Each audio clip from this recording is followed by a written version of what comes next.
সবাইকে আমার অঙ্কের ক্লাসে স্বাগত। আজকে আমি একটি নতুন টপিকের ক্লাস শুরু করব, ত্রিকোণমিতি। এটি গণিতের একটি শাখা। তোমরা এতদিন পর্যন্ত গণিতের যে সমস্ত বিভাগগুলো শিখেছ, যেমন পাটিগণিত, বীজগণিত, জ্যামিতি, পরিমিতি, সেই রকম ত্রিকোণমিতিও একটি শাখা। এটি তোমাদের কাছে নতুন, কিন্তু ভালো করে শিখলে দেখবে খুব সহজেই এর অঙ্কগুলো করতে পারবে। ত্রিকোণমিতির ক্লাস শুরু করার আগে আমরা একটু গল্প করি। ধরো তোমার বাড়ির সামনে একটি নারকেল গাছ আছে। নারকেল গাছটির উচ্চতা কত হবে? গাছে না উঠে, নারকেল গাছে না উঠে কিভাবে মাপবে? বা তোমরা অনেকেই ঘুড়ি ওড়াও।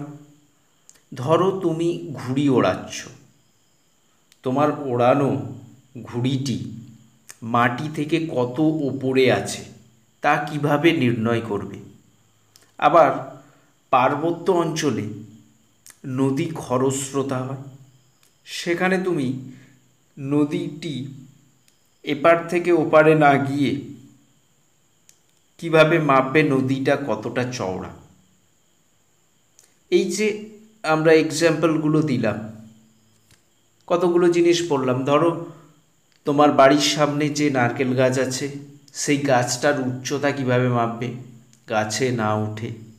বা তুমি যে ঘুড়িটা ওড়াচ্ছ সেটা কতটা উপরে মাটি থেকে, সেটা কিভাবে মাপবে? বা আরেকটা পড়লাম যে পার্বত্য অঞ্চলে নদী খুব খরস্রোতা হয়, সেখানে নদীর এক পার থেকে আরেক পারে না গিয়ে কিভাবে নদীটা কতটা চওড়া সেটা মাপবে? গণিতের একটি বিশেষ শাখায় এই সমস্ত দূরত্ব পরিমাপের সহজ পদ্ধতি আলোচনা করা হয়। গণিতের এই বিশেষ শাখাটি হলো ত্রিকোণমিতি। এই ত্রিকোণমিতি নিয়েই আজকে আমরা আলোচনা করব।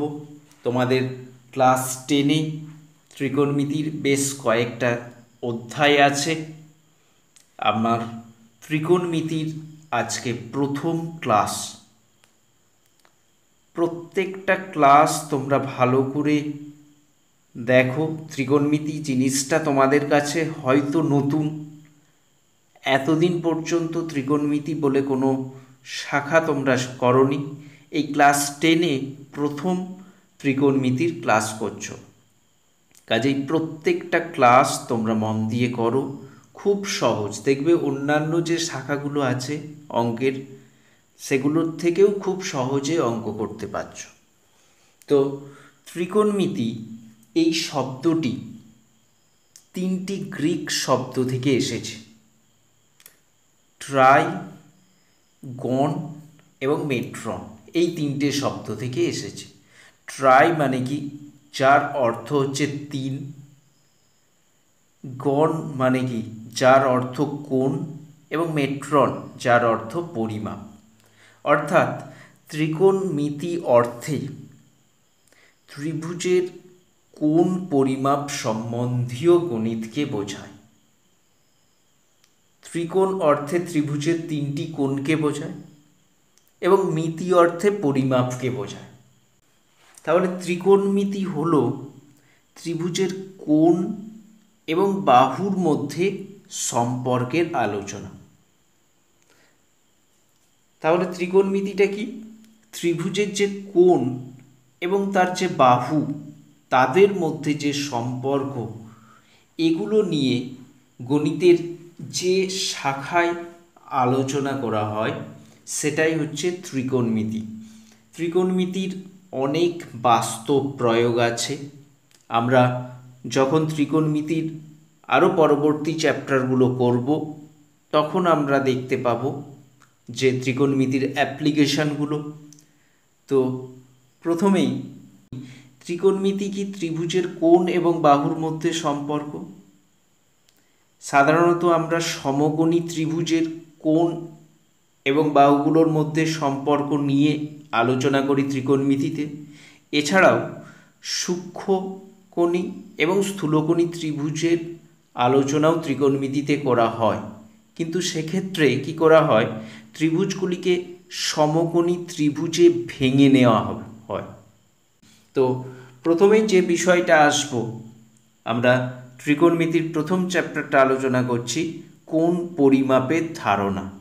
তো প্রথমেই কোণ, তোমাদের কোণ সম্পর্কে ধারণা আছে প্রত্যেকেরই। তো এই কোণ দু রকমের হয়। একটা হচ্ছে আমরা যেটা এতদিন পর্যন্ত তোমাদের যে ধারণাটা ছিল সেটা হচ্ছে জ্যামিতিক কোণের ধারণা। এবার আসবে ত্রিকোণমিতিক কোণের ধারণা। তাহলে কোণ হচ্ছে দু রকমের হয়, একটা হচ্ছে জ্যামিতিক কোণ আর একটা ত্রিকোণমিতিক কোণ। জ্যামিতিক কোণ কাকে বলে?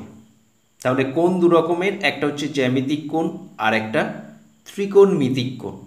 জ্যামিতিক কোণ কাকে বলে তোমরা জানতে, ধরো এই যে ছবিতে দেখো, ও বিন্দু থেকে দুটো রশ্মি নির্গত হয়েছে, একটা কি ওএ আর একটা ওবি।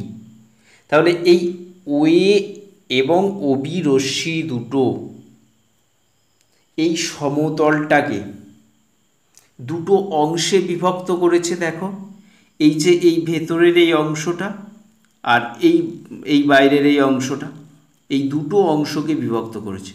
এই দুটো কি ও বিন্দুতে কোণ। তাহলে ওই কোনো একটা বিন্দু থেকে যদি দুটো রশ্মি নির্গত হয়, তাহলে রশ্মি দুটো যে সমতলে অবস্থিত সেই সমতলকে দুটো অঞ্চলে ভাগ করে, বিভক্ত করে। ওই রশ্মিদ্বয় দ্বারা উৎপন্ন অঞ্চলদ্বয়ের প্রত্যেকটিকে কি বলা হয়? ওই বিন্দুতে উৎপন্ন কোণ। তাহলে ও বিন্দুতে থেকে দুটো রশ্মি ছবিতে দেখতে পাচ্ছ, একটা হচ্ছে ওএ আর একটা ওবি নির্গত হয়েছে। তাহলে ও বিন্দুতে কতগুলো কোণ উৎপন্ন হয়েছে? দুটো। দেখো এই যে ভেতর দিকে এ ও বি একটা কোণ, এই যে আমি দেখিয়েছি, এটা হচ্ছে এ ও বি কোণ। আরেকটা বাইরের দিকের অংশ যেটা ও বিন্দুতে, এটা হচ্ছে প্রবৃদ্ধ বি ও এ। তাহলে এই যে এটা কি?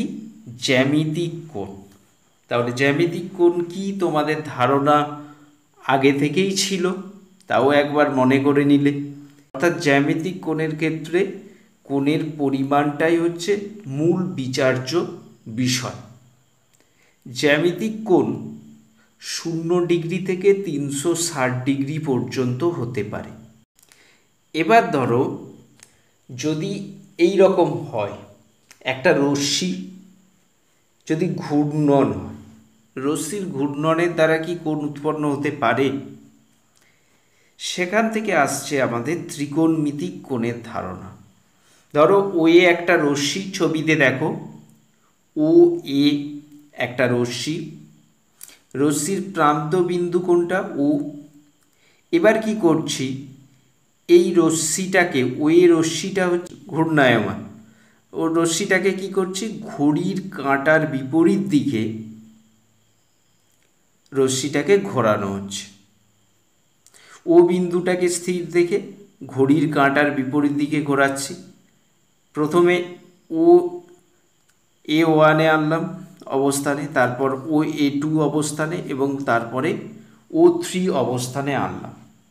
এক্ষেত্রে এই যেগুলো রশ্মির যে অবস্থান, প্রাথমিক অবস্থান ছিল কি ও এ, সেখান থেকে রশ্মিটার ঘূর্ণনের দ্বারা বিভিন্ন অবস্থান পেয়েছে। একটা অবস্থান হচ্ছে ও এ ওয়ান, আরেকটা অবস্থান হচ্ছে ও এ টু, আরেকটা অবস্থান ও এ থ্রি। তাহলে এইগুলো কি হবে? এগুলোকে কি কোণ বলতে পারবো? এগুলোকেই বলা হচ্ছে ত্রিকোণমিতিক কোণ। তাহলে ত্রিকোণমিতিক কোণটা কি না, একটি রশ্মির প্রান্তবিন্দু, যে বিন্দু থেকে রশ্মিটা নির্গত হয় সেটাকেই প্রান্তবিন্দু বলা হয়। সেই প্রান্ত বিন্দুটাকে স্থির রেখে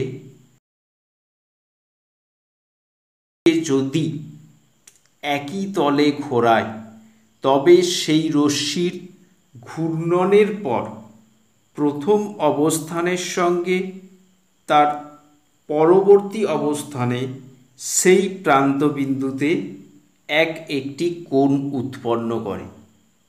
তাহলে ত্রিকোণমিতিক কোণ কাকে বলে বুঝতে পারলে? আরও একবার আমরা ছবিটা দেখে ভালো করে বুঝে নেওয়ার চেষ্টা করি। দেখো ছবিতে ও এ রশ্মির প্রান্ত বিন্দু কোনটা? ও, সেটাকে স্থির রেখে একই তলে, অর্থাৎ আমরা যে তলে এই ও এ রশ্মিটা নিয়েছি সেই একটা তলেতে কি করছি, ঘড়ির কাঁটার বিপরীত দিকে। তাহলে ও কে স্থির রেখে একই তলে ঘড়ির কাঁটার বিপরীত দিকে ঘুরিয়ে রশ্মিটাকে প্রথমে ও এ1 অবস্থানে রাখলাম, তারপরে ও এ2 এবং তারপর ও এ3 ইত্যাদি অবস্থানে রাখলাম। তাহলে এই যে অবস্থানগুলো পেলাম আমরা, এই এ ও এ1, এ ও এ2, এ ও এ3, এই যে কোণগুলো উৎপন্ন করবে এগুলোই প্রত্যেকটা হবে কি, ত্রিকোণমিতিক কোণ। এইগুলোকেই বলা হবে ত্রিকোণমিতিক কোণ। তার মানে জ্যামিতিক কোণের ক্ষেত্রে কি ছিল, একটা বিন্দু থেকে দুটো রশ্মি নির্গত হয়ে কোণ উৎপন্ন করছিল, আর ত্রিকোণমিতির কোণের ক্ষেত্রে কি একটাই রশ্মি, এখানে কিন্তু দুটো রশ্মি নয়। ত্রিকোণমিতিক কোণের ক্ষেত্রে একটাই রশ্মি, তার ঘূর্ণনের দ্বারা কোণ উৎপন্ন হচ্ছে। ত্রিকোণমিতিক কোণটা কি, একটা রশ্মিরই ঘূর্ণন, সেই রশ্মির ঘূর্ণনের দ্বারা কোণগুলো উৎপন্ন করছে। জ্যামিতিক কোণের ক্ষেত্রে কেবলমাত্র পরিমাপটাই থাকে, ত্রিকোণমিতিক কোণের ক্ষেত্রে দুটো জিনিস থাকে। একটা হচ্ছে রশ্মিটা কোন দিকে ঘূর্ণায়মান, ঘড়ির কাঁটার দিকে না ঘড়ির কাঁটার বিপরীত দিকে, এই দুটো জিনিস। তাহলে একটা হচ্ছে রশ্মির ঘূর্ণয়নের দিক, ঘূর্ণায়মান রশ্মির দিক, আর একটা হচ্ছে কোণের পরিমাপ। দুটোর সাহায্যে ত্রিকোণমিতিক কোণকে প্রকাশ করা হয়। তাহলে ত্রিকোণমিতিক কোণ দুরকম হবে। রশ্মির ঘূর্ণন তো দুদিকে হতে পারে, এক ঘড়ির কাঁটার দিকে আর একটা হতে পারে ঘড়ির কাঁটার বিপরীত দিকে। তাহলে দুরকম কোণ পাবো ত্রিকোণমিতিক কোণ, একটা হচ্ছে ধনাত্মক কোণ আর একটা হচ্ছে ঋণাত্মক কোণ। কখন ধনাত্মক কোণ হবে?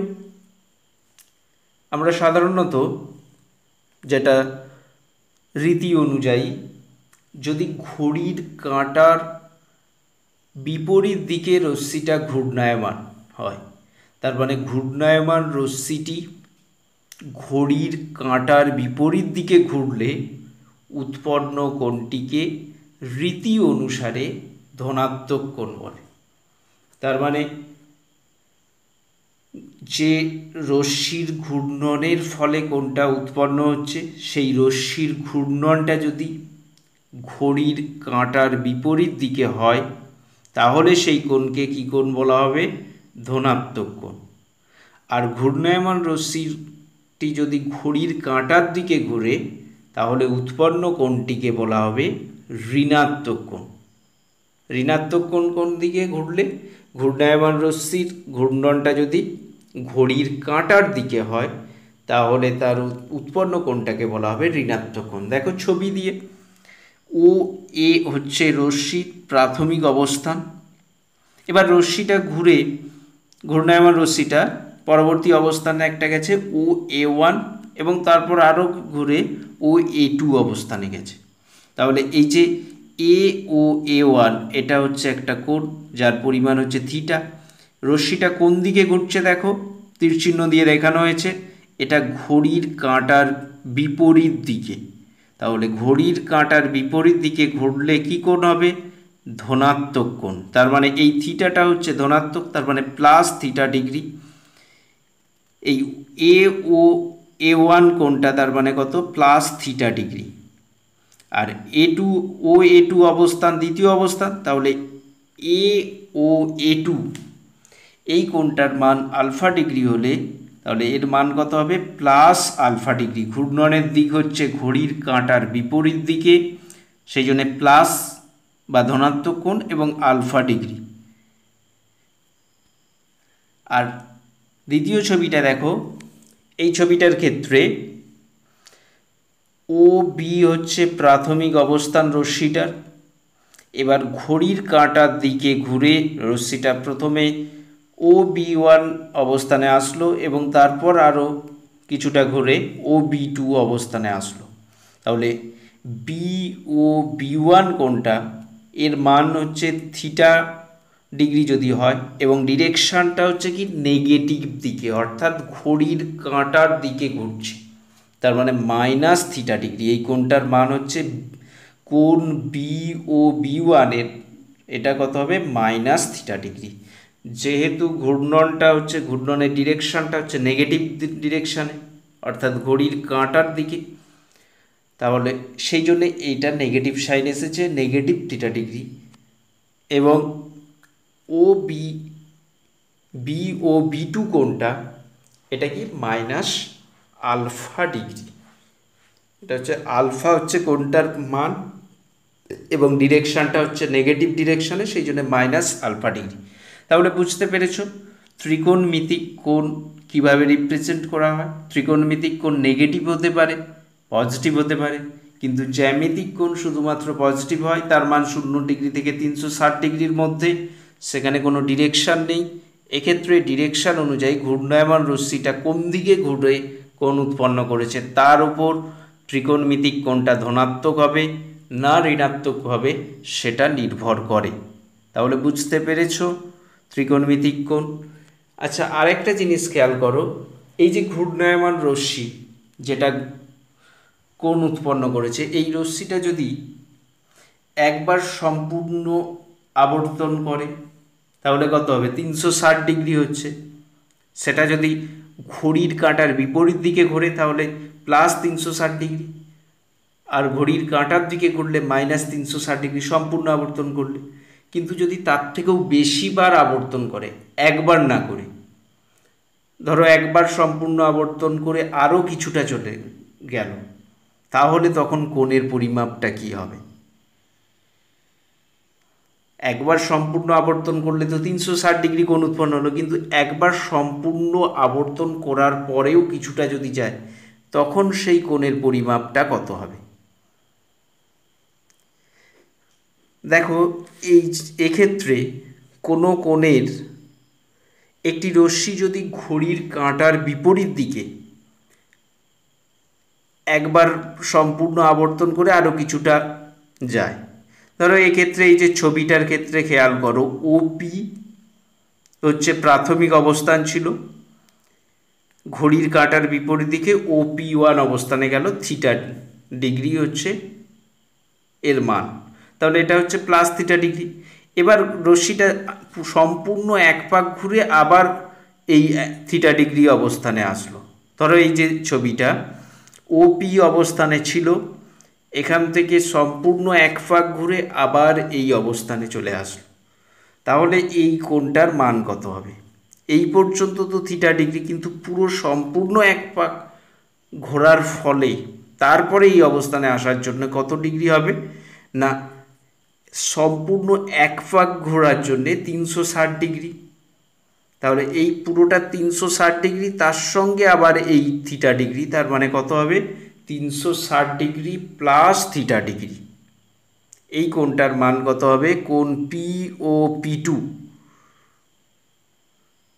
এই কোণটার মান হবে 360 ডিগ্রি প্লাস থিটা ডিগ্রি। তাহলে ত্রিকোণমিতিক কোণের ক্ষেত্রে আমরা কি দেখতে পাচ্ছি? একটা কোণের মান 360 ডিগ্রির থেকে যত খুশি বড় হতে পারে, আবার 0 ডিগ্রির থেকেও যত খুশি ছোট হতে পারে।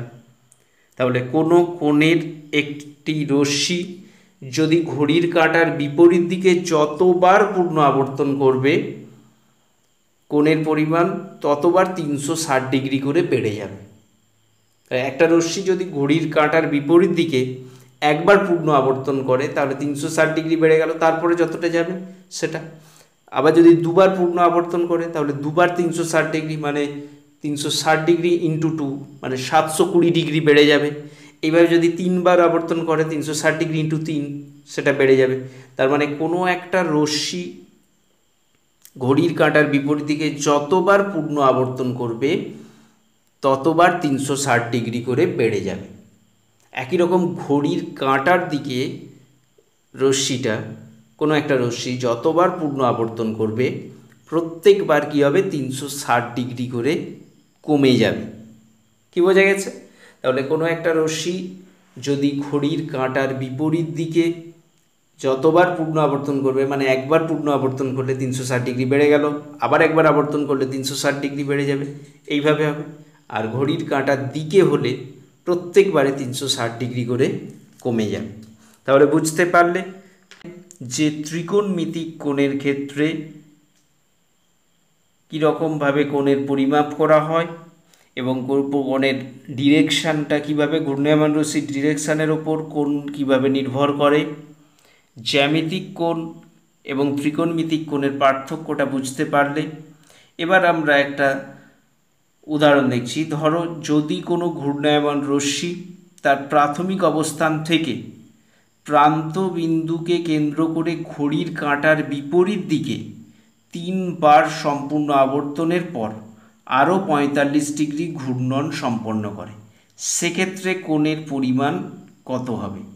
তাহলে কি বলেছে, একটা রশ্মি, ঘূর্ণায়মান রশ্মি তার প্রাথমিক যে অবস্থান ছিল সেখান থেকে প্রান্তবিন্দুকে কেন্দ্র করে 3বার ঘড়ির কাঁটার বিপরীত দিকে সম্পূর্ণ আবর্তন করেছে এবং তারপরে আরও 45 ঘূর্ণন সম্পন্ন করেছে। এক্ষেত্রে কোণের পরিমাণটা কত হবে? আচ্ছা, এক্ষেত্রে দেখো কতবার সম্পূর্ণ আবর্তন করেছে? 3বার। কোন দিকে? ঘড়ির কাঁটার বিপরীত দিকে। তার মানে ঘড়ির কাঁটার বিপরীত দিকে সম্পূর্ণ একবার আবর্তন করা মানে কত? 360 বেড়ে যাও। দুবার আবর্তন করা মানে কি আরও 360 বেড়ে যাও। 3বার আবর্তন করেছে মানে আরও 360 বেড়ে গেলো 3বার, তার মানে 3 গুণ হয়ে যাবে 360। তারপরেও আরও 45 ঘূর্ণন হয়েছে। তাহলে অতএব নির্ণেয় কোণের পরিমাপ সমান কী হবে? 3 গুণিত 360 প্লাস 45। 3 গুণিত 360 কত হয়? 1080 প্লাস 45 সমান কত? 1125। তাহলে কোণের পরিমাপটা কত হলো? 1125। তাহলে আমরা জ্যামিতিক কোণ আর ত্রিকোণমিতিক কোণ সম্পর্কে জানলাম এবং ত্রিকোণমিতিক কোণের পরিমাপ কিভাবে করা হয় সেটাও দেখলাম। এখানে একটা জিনিস খেয়াল রাখবে যে জ্যামিতিক কোণের সর্বনিম্ন পরিমাপ হচ্ছে 0 আর সর্বোচ্চ পরিমাপ হচ্ছে 360। কিন্তু ত্রিকোণমিতিক কোণের পরিমাপ কি হয়? 0 থেকে 300 ছাড়াও 0 থেকে কম যে কোনো পরিমাপ হতে পারে, মানে 0 থেকে কম যত খুশি হতে পারে, এবং 360 থেকে বেশি যে কোনো পরিমাপ হতে পারে। এবার নেক্সট আসছি, আমরা তো কোণ পড়লাম, যে কোনো জিনিসের ক্ষেত্রেই কি একটা পরিমাপের পদ্ধতি থাকে, সেই রকম কোণ পরিমাপের ক্ষেত্রেও পদ্ধতি আছে। ত্রিকোণমিতিক কোণ পরিমাপের 3টে পদ্ধতি ব্যবহার করা হয়। 3টে পদ্ধতি আছে। একটা হচ্ছে ষষ্ঠিক পদ্ধতি বা সেক্সাডেসিমাল সিস্টেম, 2 নম্বর হচ্ছে বৃত্তীয় পদ্ধতি বা সার্কুলার সিস্টেম, 3 নম্বর হচ্ছে শতাংশিক পদ্ধতি বা সেন্টিসিমাল সিস্টেম বা ফ্রেঞ্চ সিস্টেম যেটাকে বলা হয়। তোমাদের ক্লাস 10-এর সিলেবাসে 2টো পদ্ধতি আছে, একটা হচ্ছে ষষ্ঠিক পদ্ধতি যেটা হচ্ছে সেক্সাডেসিমাল সিস্টেম, আর 2 নম্বর হচ্ছে বৃত্তীয় পদ্ধতি যেটাকে বলা হয় সার্কুলার সিস্টেম। এই 2টো পদ্ধতি তোমাদের আছে, আমরা এই 2টো নিয়েই আলোচনা করব। এবার দেখো ষষ্ঠিক পদ্ধতিতে কোণের পরিমাপটা কিভাবে করা হয়। 2টি পরস্পর ছেদী সরলরেখা একে অপরের উপর লম্বভাবে থাকলে যে কোণ তৈরি করে তাকে এক সমকোণ বলা হয়। দেখো ছবিতে এই রকম 2টো সরলরেখা, পরস্পরের লম্বভাবে অবস্থান করেছে। তাহলে এই যে কোণটা উৎপন্ন হয়েছে, এই কোণটাকে ষষ্ঠিক পদ্ধতিতে কি ধরা হয়? এক সমকোণ ধরা হয়। ষষ্ঠিক পদ্ধতিতে এই কোণটাকে ধরা হয় এক সমকোণ। এবার কি করা হয়, এই যে কোণটা পেলাম, একে এই এক সমকোণকে 90টি সমান ভাগে ভাগ করা হয়। এইরকম করে ভাগ করে দেওয়া হয় 90টা সমান ভাগ। এবার এই যে প্রত্যেকটা ভাগ পেলাম ছোট ছোট, এই প্রত্যেকটা এক একটা ভাগকে বলা হয় 1 ডিগ্রি। তাহলে এই যে এক সমকোণ পেলাম, এই এক সমকোণকে সমান 90 ভাগে ভাগ করলে তার প্রত্যেকটা ভাগকে বলা হয় 1 ডিগ্রি। তাহলে এক সমকোণ সমান কত? 90 ডিগ্রি। এবার এই 1 ডিগ্রি কোণটাকে নিয়ে নাও। তাহলে আমি কি বললাম? 1 ডিগ্রি। এই 1 ডিগ্রি কোণটাকে, এটাকে একটু বড় করে আঁকছি।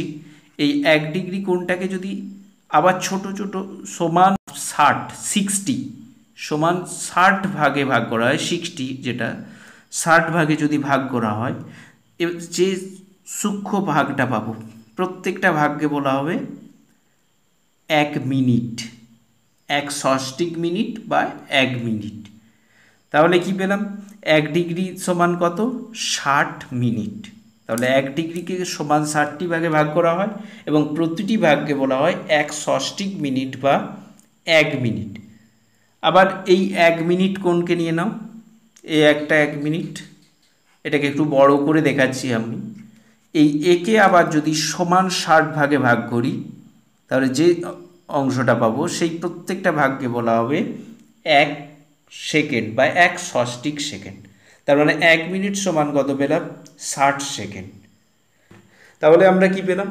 এক সমকোণ সমান 90 ডিগ্রি, 1 ডিগ্রি সমান 60 মিনিট, আবার 1 মিনিট সমান 60 সেকেন্ড। তাহলে এই সম্পর্কটা মনে রাখবে, তোমাদের অঙ্ক করার সময় কাজে লাগবে, যে এক সমকোণ সমান 90 ডিগ্রি, আবার 1 ডিগ্রি সমান কত? 60 মিনিট, আবার 1 মিনিট সমান কত? 60 সেকেন্ড। অর্থাৎ 60 সেকেন্ডে হয় 1 মিনিট, 60 মিনিটে হচ্ছে 1 ডিগ্রি, আবার 90 ডিগ্রিতে হচ্ছে 1 সমকোণ। এটা গেল ষষ্ঠিক পদ্ধতি। এবার আসছি বৃত্তীয় পদ্ধতি। বৃত্তীয় পদ্ধতিতে কিভাবে কোণের পরিমাপ করা হয় না, এখানে একটা যে কোনো ব্যাসার্ধের একটা বৃত্ত কল্পনা করা হয়। এবার সেই বৃত্তের ব্যাসার্ধের দৈর্ঘ্যের সমান দৈর্ঘ্যের একটা বৃত্তচাপ নেওয়া হয়। সেই বৃত্তচাপটা বৃত্তের কেন্দ্রে যে সম্মুখ কোণ উৎপন্ন করে, সেই কোণের পরিমাপটাকেই ধরা হয় 1 রেডিয়ান।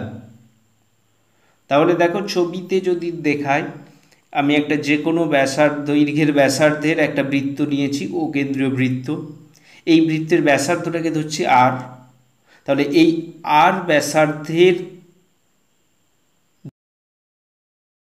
ব্যাসার্ধের সমান দৈর্ঘ্য বিশিষ্ট একটা বৃত্তচাপ, যেটা আর দৈর্ঘ্যের বৃত্তচাপ যদি নিই, এটা কেন্দ্রে যে কোণটা উৎপন্ন করেছে সেটাই হবে 1 রেডিয়ান। তাহলে এই কোণটা হচ্ছে 1 রেডিয়ান। কেন্দ্রে যে সম্মুখ কোণ উৎপন্ন করবে, এই বৃত্তচাপটা কেন্দ্রে যে সম্মুখ কোণ উৎপন্ন করবে সেটাই হচ্ছে 1 রেডিয়ান। তাহলে বৃত্তীয় পদ্ধতিতে কিভাবে কোণের পরিমাপ করা হয় না, একটা বৃত্তের ব্যাসার্ধের দৈর্ঘ্যের সমান দৈর্ঘ্যের বৃত্তচাপ ওই বৃত্তের কেন্দ্রে যে সম্মুখ কোণ উৎপন্ন করে তার পরিমাপকে 1 রেডিয়ান বলা হয়। একে লেখা হয় 1 দিয়ে মাথায় এরকম ছোট হাতের সি। তাহলে এই যে এটাকে লেখা হয় 1 রেডিয়ানকে কীভাবে লেখা হয়? এভাবে লেখা হয়। অর্থাৎ রেডিয়ান একটি ধ্রুবক কোণ। এটাকে আমরা জ্যামিতিক উপায়ে প্রমাণ করব।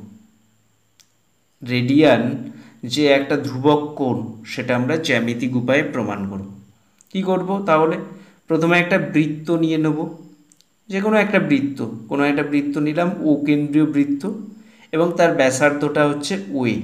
এই ব্যাসার্ধের পরিমাপটা আমরা ধরে নেব, সেটা হচ্ছে স্মল আর একক। তাহলে কি নিয়েছি? ও কেন্দ্রীয় একটা বৃত্ত নিয়েছি, যার ব্যাসার্ধ কোনটা ওয়ে, সেটার মান ধরে নিয়েছি আর একক, স্মল আর একক। এবার কি করব? ওয়ে যে ব্যাসার্ধ, ব্যাসার্ধের দৈর্ঘ্য, ওয়ে যে ব্যাসার্ধের দৈর্ঘ্য তার সমান দৈর্ঘ্যের একটা বৃত্তচাপ নিলাম, সেই বৃত্তচাপটা হচ্ছে এবি। তার মানে এবি বৃত্তচাপের দৈর্ঘ্য কত হবে, আর একক, যেহেতু ব্যাসার্ধের সমান দৈর্ঘ্য বিশিষ্ট বৃত্তচাপ নিয়েছি, তাহলে এই বৃত্তচাপটা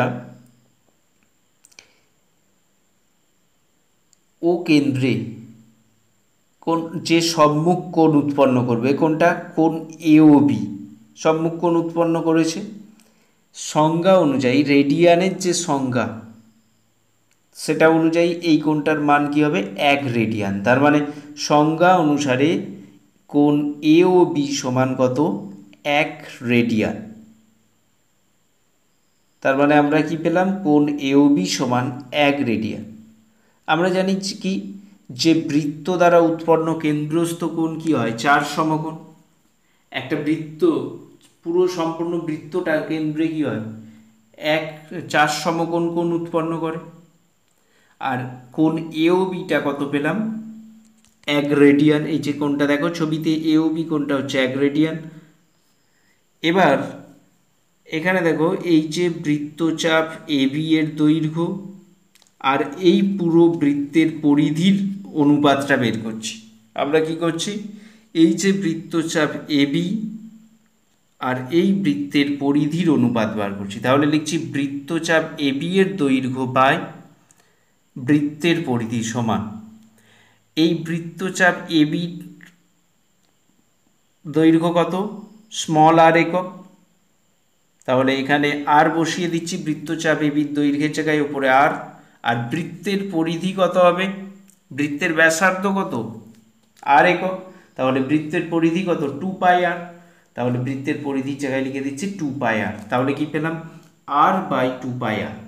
এখানে আর আর উপর নিচে কেটে যাবে, তাহলে সমান কত পাচ্ছি, 1 বাই 2 পাই।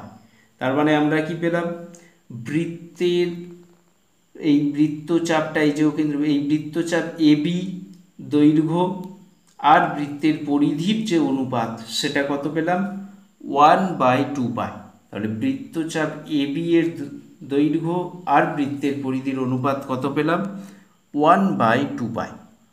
আবার দেখো এই যে কোণ এওবি আর এই সম্পূর্ণ বৃত্তের পরিধিটা বা এই পুরো বৃত্তটা যে কোণ উৎপন্ন করেছে কত, 4 সমকোণ, তার অনুপাতটা কত হবে, কোণ এওবি বাই 4 সমকোণ সমান কি হবে, কোণ এওবি মানে কত, 1 রেডিয়ান, আর এটা কত, 4 সমকোণ, তাহলে 1 রেডিয়ান বাই 4 সমকোণ। আমরা কি জানি, যে কোনো বৃত্তের বিভিন্ন দৈর্ঘ্যের বৃত্তচাপের দ্বারা উৎপন্ন কেন্দ্রস্থ কোণগুলোর অনুপাত কি হয়, সেই সব চাপের দৈর্ঘ্যের অনুপাতের সমান হয়। এখানে দেখো এবি চাপের দ্বারা উৎপন্ন কোণ কোনটা, কোণ এওবি, আর বৃত্তের পরিধি দ্বারা উৎপন্ন কোণ কত, 4 সমকোণ। তাহলে এই দুটোর যে অনুপাত, কোণ এওবি বাই 4 সমকোণ এটা, আর তাদের অনুপাত অর্থাৎ বৃত্তচাপ এবি এর দৈর্ঘ্য আর বৃত্তের পরিধির অনুপাত সেটা কত, 1 বাই 2 পাই। তাহলে এই দুটো অনুপাত কি হবে, সমান হবে, জ্যামিতি থেকে আমরা পাচ্ছি। তাহলে সুতরাং লিখতে পারি কোণ এওবি বাই 4 সমকোণ সমান বৃত্তচাপ এবি এর দৈর্ঘ্য বাই বৃত্তের পরিধি। তাহলে দুটো সমান করে দিলাম। এবার এদের মানগুলো বসিয়ে দিই। কোণ এওবি বাই 4 সমকোণ, এই অনুপাতটা কত পেয়েছি, 1 রেডিয়ান বাই 4 সমকোণ সমান, এটা কত পেয়েছি, বৃত্তচাপ এবি এর দৈর্ঘ্য বাই বৃত্তের পরিধি, এই অনুপাতটা পেয়েছি 1 বাই 2 পাই। তাহলে এখানে বসিয়ে দিলাম 1 বাই 2 পাই,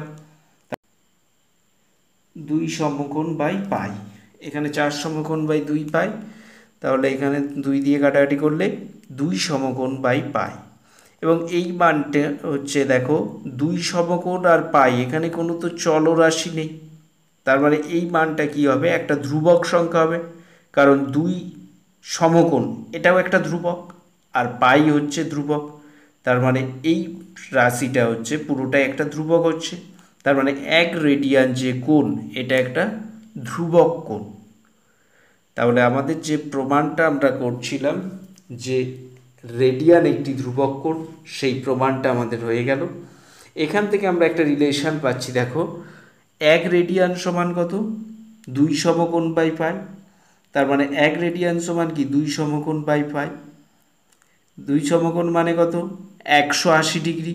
তার মানে রেডিয়ানের সঙ্গে অর্থাৎ বৃত্তীয় পদ্ধতির সঙ্গে ষষ্ঠিক পদ্ধতির মধ্যে একটা সম্পর্ক পাচ্ছি এখান থেকে, যে কোণাগুণি গুণ করে দিলে পাই রেডিয়ান সমান 2 সমকোণ বা 180 ডিগ্রি। তার মানে এইখান থেকে এই যে পাই রেডিয়ান সমান 180 ডিগ্রি, এখান থেকে বৃত্তীয় পদ্ধতি আর ষষ্ঠিক পদ্ধতির মধ্যে একটা সম্পর্ক পেলাম। যখন আমরা অঙ্কের ক্ষেত্রে বৃত্তীয় পদ্ধতিতে কোনো কোণের মান দেওয়া থাকলে তাকে ষষ্ঠিক পদ্ধতিতে আনতে গেলে এই রিলেশানকে কাজে লাগাতে পারবো। আবার ষষ্ঠিক পদ্ধতিতে কোনো কোণের মান দেওয়া থাকলে তাকে যখন বৃত্তীয় পদ্ধতিতে নিয়ে যাব তখন আমরা এই রিলেশনটা কাজে লাগাতে পারবো। তাহলে আমরা কি পেলাম? পাই রেডিয়ান সমান হচ্ছে 2 সমকোণ সমান কত? 180 ডিগ্রি। তাহলে রেডিয়ানকে আমরা যদি ডিগ্রিতে প্রকাশ করি কত আসবে সেটা আমরা এবার ক্যালকুলেশন করে দেখব। যে 1 রেডিয়ান, এটা তো বৃত্তীয় পদ্ধতিতে কোণের মান, এটাকে যদি আমি ষষ্ঠিক পদ্ধতিতে নিয়ে আসি তাহলে এর মানটা কত দাঁড়াবে? রেডিয়ানটা হচ্ছে 1 রেডিয়ান মানে এটা বৃত্তীয় পদ্ধতিতে, একে যদি আমি ষষ্ঠিক পদ্ধতিতে নিয়ে আসি তাহলে মানটা কত আসবে? তাহলে আমরা এই যে সম্পর্কটা পাই রেডিয়ান সমান কি 2 সমকোণ বা 180 ডিগ্রি, তাহলে 1 রেডিয়ান সমান কত হবে? 180 degree by pi. 180 degree by pi, পায়ের তো আসন্ন মান আমরা ধরে নিই 22/7। পায়ের তো এক্স্যাক্ট ভ্যালু 22/7 না, পায়ের মানটা আমরা আসন্ন মানে ধরে নিই 22/7। তাহলে পায়ের মান বসিয়ে দিচ্ছি 22/7। তাহলে 180 ডিগ্রি বাই 22/7, এখানে 22/7 বসালে কি হবে? সমান 180 ডিগ্রি গুণিত এই 22/7, যেটা ভাগ ছিল এটা উল্টে যাবে, 7-এর 22 হয়ে যাবে। তো এটা গুণ করে ভাগ করতে হবে। 180 ডিগ্রিকে 7 দিয়ে গুণ করলে কত হয়? তার আগে এটা কাটাকাটি যাবে, 180 আর 22 2 দিয়ে কাটলে কত হবে? উপরে 90, নিচে 11। 90 ইন্টু 7 কত হয়? 630/11 ডিগ্রি। দেখো এখানে কি আসছে? 630/11 ডিগ্রি। এটাকে আমরা ডিগ্রি, মিনিট আর সেকেন্ডে করব।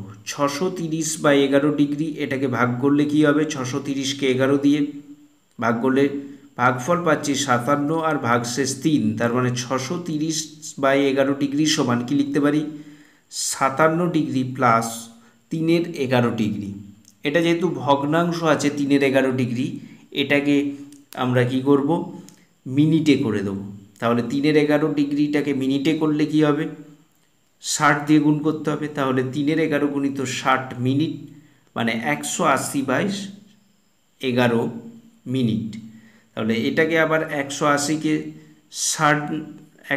11 দিয়ে ভাগ করব। 180কে 11 দিয়ে ভাগ করলে কত ভাগশেষ হচ্ছে? 16।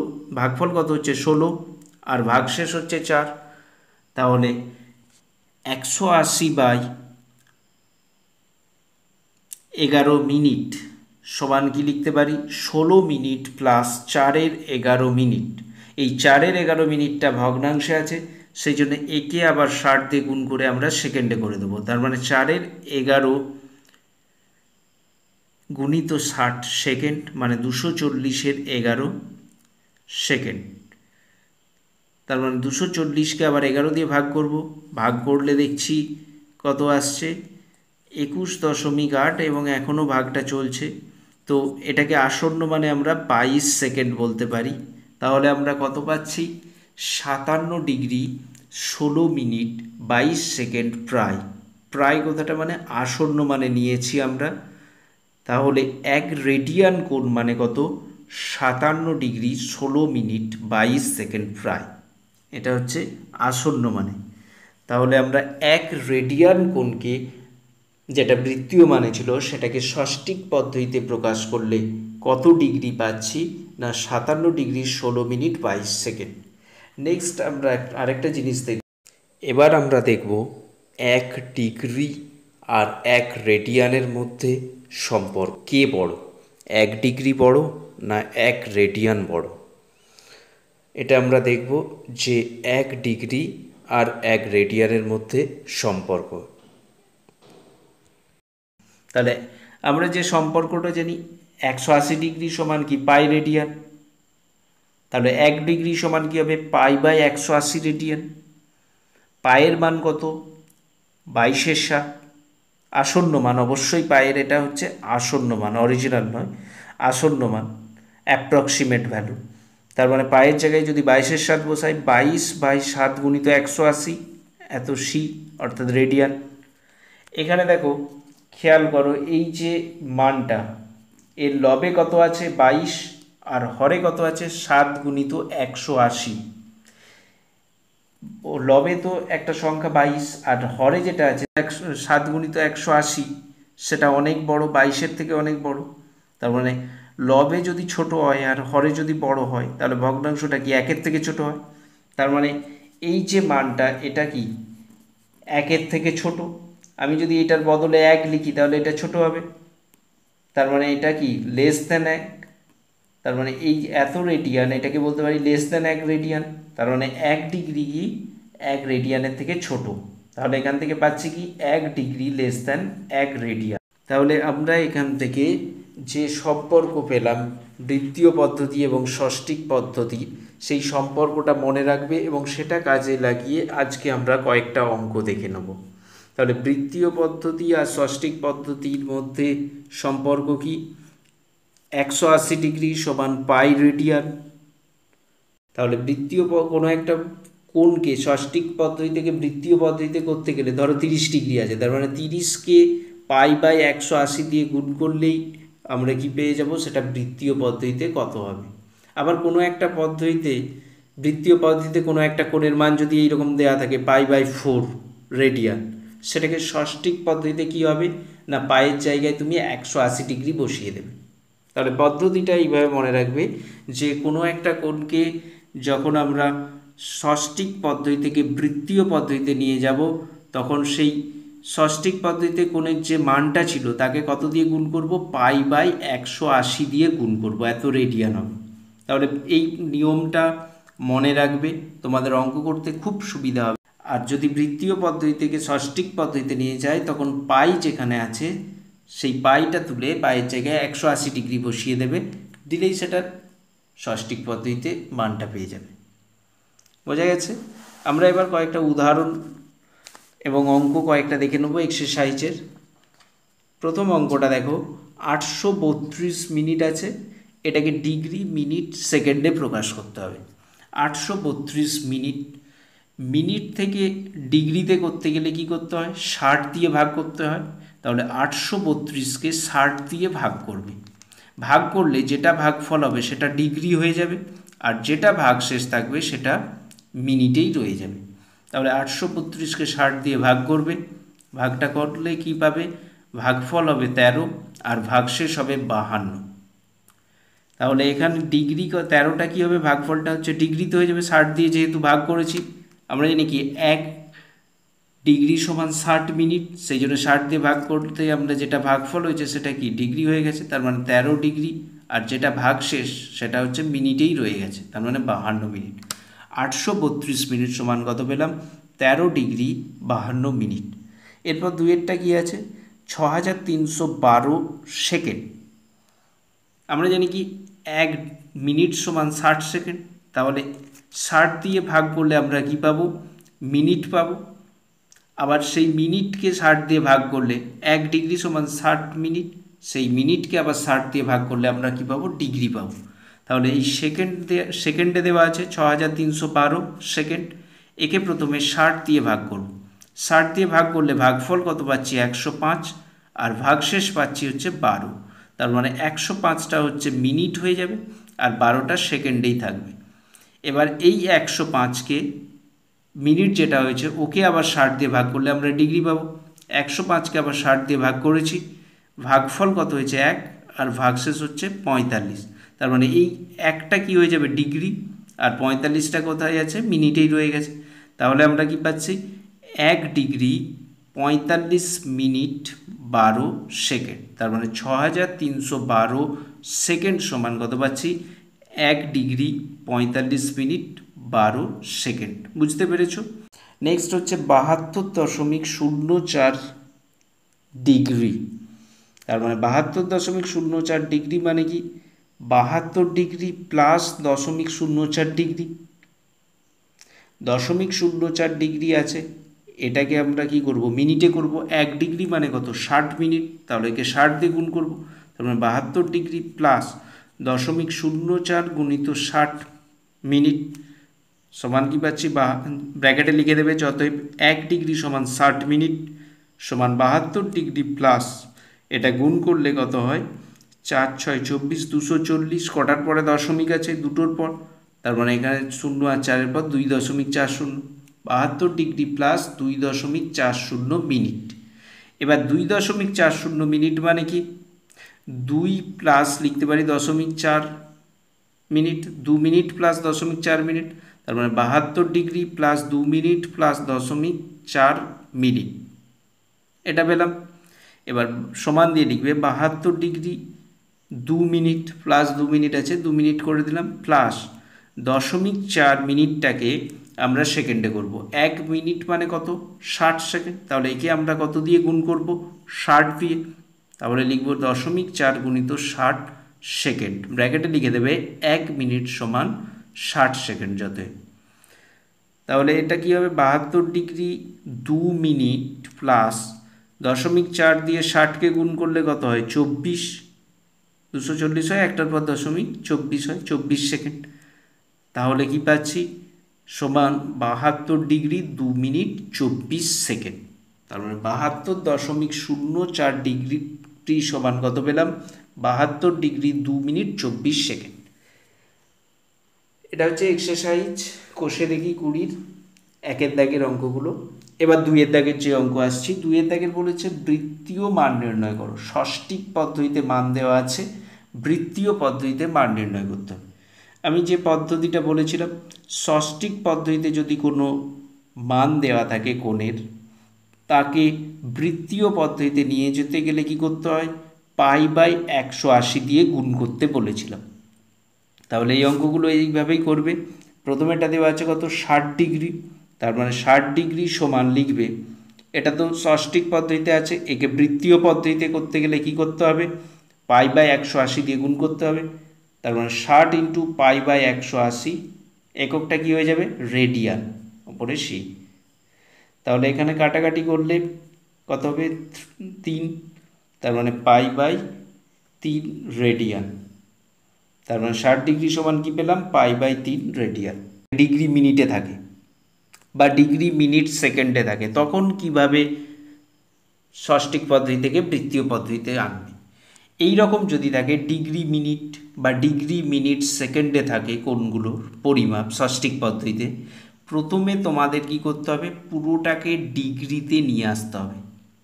সেকেন্ড মিনিট যাই থাক না কেন পুরোটাকে আগে ডিগ্রিতে আনতে হবে, তারপরে তোমাকে π/180 দিয়ে গুণ করতে হবে, তবে তুমি বৃত্তীয় পদ্ধতিতে যেতে পারবে।